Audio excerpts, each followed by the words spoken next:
বেগুন গাছে টমেটো চাষ শুনতে অবাক লাগলেও বিষয়টি কিন্তু সত্য।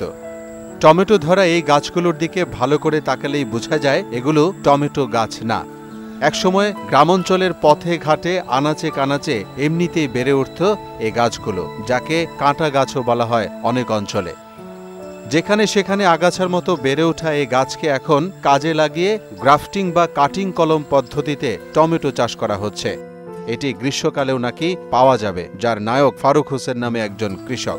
নওগাঁ জেলার বদলগাছি উপজেলায় কাটিং কলম পদ্ধতিতে বেগুন গাছে টমেটো চাষে সাড়া ফেলেছেন পাহাড়পুর গ্রামের ফারুক হোসেন। এই কাজে তাকে সহযোগিতা করছে স্থানীয় এনজিও মৌসুমী PKSF এর কর্মকর্তা মাহমুদুল হাসান বললেন, আমরা গ্রীষ্মকালীন টমেটো চাষ গ্রাফটিং পদ্ধতিতে বদলগাছি উপজেলায় প্রথম আমরা চাষাবাদ করেছি 2 জন কৃষকের মাধ্যমে।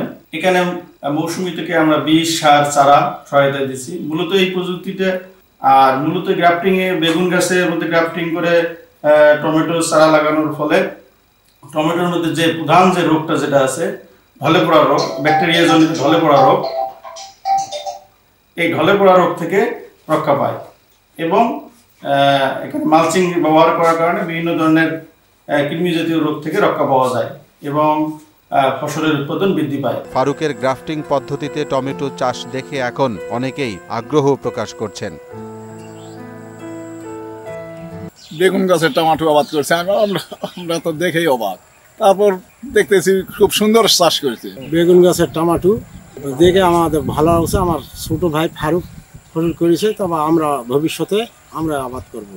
খুব লাভজনক, অপার হওয়া হয়েছে, এলাকার সম্পূর্ণ ছড়িয়ে গেছে যে এত সুন্দর আবাদ ফসল হয়েছে। সামনেবারে আমরা চেষ্টা করবো লাগানোর। এই 6-7 শতক জমিতে এখানে আমার মোট খরচ হয়েছে প্রায় 20-22 হাজার টাকার মতো। আমার বিক্রি হয়েছে এ যাবৎ পর্যন্ত 25-26 হাজার টাকার মতো। আশা করছি আরও 20-22 হাজার টাকা হয়তো বিক্রি হবে। এর আগে নওগাঁয় বেগুন গাছে টমেটো চাষ হয় নাই।